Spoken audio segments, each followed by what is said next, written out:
கொன்றை பூங்க.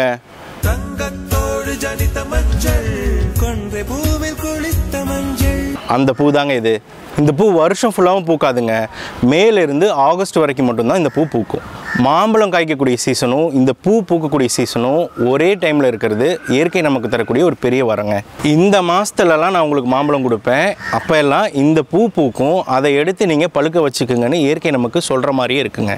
இன்றைக்கி நம்ம நிறைய கேள்விப்படுறோம், மாம்பழத்தை ரசாயனத்தை பயன்படுத்தி பழுக்க வைக்கிறாங்கலாம். ரசாயனத்தை பயன்படுத்தி பழுக்க வைக்கிற மாம்பழத்துலலாம் நிறைய சைடு எஃபெக்ட்ஸ் இருக்குங்க.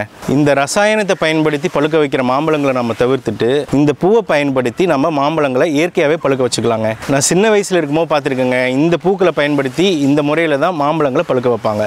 மாம்பழங்களை இயற்கையாக பழுக்க வைக்கிறதுக்கு ஒரு சில்வர் பாத்திரம் எடுத்துக்கோங்க. நாங்கள்லாம் முன்னாடி மண்பானைகளோ இல்லை கூடையோ தான் பயன்படுத்துவோம். மண்பானை கிடைச்சா மண்பானையும் பயன்படுத்திக்கலாம், இல்லைன்னா சில்வர் பாத்திரமே எடுத்துக்கோங்க. இப்போ இந்த மண்பானைக்குள்ளே சுற்றியுமே வைக்கோலை வச்சுருங்க. அதுக்கு மேலே மாம்பழங்களை அழகாக அடுக்கி வச்சுக்கணும். இப்போ அந்த பானைக்குள்ளே இருக்க மாம்பழத்து மேலே இந்த கொன்றை பூவை போட்டு வச்சிடணுங்க. போட்டு இந்த பானையை மூடி துணியால் இந்த பானையை சுற்றி வேடு கட்டிடுங்க.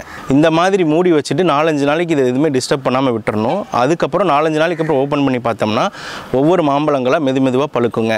இந்த முறையில் பழுக்க வைக்கும் போது அந்த பானையை நீங்கள் ஓப்பன் பண்ணதுமே அந்த ரூம் ஃபுல்லாகவே மாம்பழ ஸ்மெல் தாங்க அடிக்கும். இந்த கொன்றை பூவுக்கு ஒரு ஸ்பெஷலான தன்மை இருக்குதுங்க. என்னென்னா அது மாம்பழத்தோட நிறம், நறுமணம் மற்றும் சுவையை மெருகேற்றும். இந்த பூ மாம்பழத்தை பழுக்க வைக்கிறதுக்கு மட்டும் பயன்படுறது இல்லைங்க. இந்த பூவை பற்றி சங்ககால இலக்கியங்கள்லேயே தமிழில் சொல்லியிருக்காங்க. அகநானூரில் பைங்கார் கொன்றை மெல் பிணி அவிழ அப்படின்னு சொல்லி ஒரு வரியே வருதுங்க.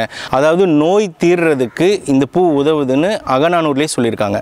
பொன்னென மலர்ந்த கொன்றை அப்படின்னு ஐங்குறுநூறில் தங்கத்துக்கு ஒப்பிட்டு இந்த பூவை குறிப்பிட்றாங்க. இந்த மாதிரி நற்றிணை குறுந்தொகையிலையுமே இந்த கொன்றை பூவை பற்றி நிறைய இடத்துல குறிப்பிட்டிருக்காங்க.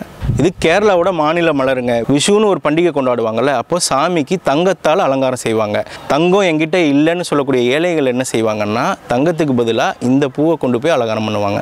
ஆயுர்வேதத்தில் இதை தங்கமலை மரம், ராஜமரம், அப்புறம் அரக்குவதான்னு இதை குறிப்பிடுவாங்க. அரக்குவதானா நோயின் கொலையாளின்னு அர்த்தங்க. நோய் எல்லாத்தையுமே கொன்றும் அப்படின்னு சொல்லி ஆயுர்வேதத்தில் இந்த பூவை பற்றி ரெஃபர் பண்ணியிருக்காங்க. குழந்தைங்களுக்கு வயிற்றில் பூச்சி இருக்குன்னு சொல்லுவாங்கல்ல, அப்போது இந்த பூவை எடுத்து சுடுதண்ணியில் காய்ச்சி அந்த சாறை எடுத்து அதை நாட்டு சர்க்கரையில் கலந்து கொடுத்துட்டு வந்தால் அந்த பூச்சி எல்லாமே உடனே கிளியர் ஆகிடுங்க. அதுவே இந்த பூவை பச்சையாக சாறு பிழிஞ்சு நாட்டு சர்க்கரையில் கலந்து சாப்பிட்டு வந்தால் பைல்ஸு, கான்ஸ்டிபேஷன் எல்லாமே குணமாகுங்க. இந்த மரத்தில் முருங்கைக்காய் மாதிரி ஒரு காய் காய்ச்சி தொங்குங்க. இதுதாங்க அது. இதை உடைச்சிங்கன்னு சொன்னால் உள்ளுக்குள்ளே புளி மாதிரி ஒரு பொருள் இருக்குங்க. இதுதான் கொன்றை புளின்னு சொல்லுவாங்க. இந்த புளியை நம்மளுடைய நார்மல் புளியோட கலந்து சாப்பிட்டு வந்தோம்னு சொன்னால் பிளட் ப்ரெஷர் குணமாகுங்க. இந்த மரத்தோட பூவையும் இலையும் அரைச்சி கண்ணு மேலே சும்மா வச்சுட்டு வந்தால் கண் பார்வை கிளியர் ஆகுங்க. இந்த மரத்தோட பட்டையை தூதுவளை வேரோட பவுடர் பண்ணி அதை தேனில் குழச்சி சாப்பிட்டு வந்தால் ரொம்ப நாளாக நீங்காத சளியெல்லாம் நீங்குங்க. அது இல்லாமல் வீசிங் ட்ரபிள் இருக்கவங்களுக்கு வீசிங்கில் ரிலீஃப் கிடைக்கும். இந்த மரத்தோட பூவை கஷாயம் காய்ச்சி குடிச்சிட்டு வந்தால் சுகர் பேஷண்ட்ஸ்க்குலாம் நல்லதுங்க. நம்ம சாதாரணமாக டெய்லியுமே ரோட்டில் கடந்து போகக்கூடிய ஒரு மரம் தாங்க இது. இந்த மரத்தில் இதனுடைய பூவு, இதனுடைய இலை, இதனுடைய பட்டை, இதனுடைய காய், அதுக்குள்ளார இருக்கக்கூடிய புளி, இது எல்லாமே இவ்வளோ பலன் தருதுன்னு சொன்னால் சாதாரணமான மரம் இல்லைங்க இது.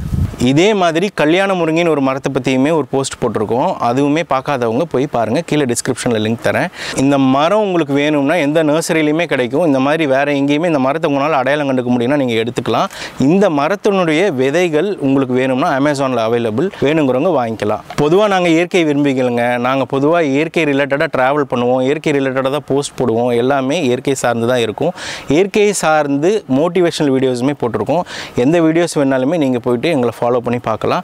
யூடியூப்பில் சப்ஸ்கிரைப் பண்ணிக்கோங்க. மற்றபடி இயற்கை சார்ந்த பொருட்களுமே எங்களுடைய வெப்சைட்டில் வியாபாரமாகவும் விற்போம். ஸோ உங்களுக்கு அது வேணும்னாலுமே சுத்தமான காட்டு தேன் இருக்குது. எங்கள் வெப்சைட்டில் நீங்கள் ஆர்டர் பண்ணி வேணும்னா வாங்கிக்கலாம். தேங்க்ஸுங்க.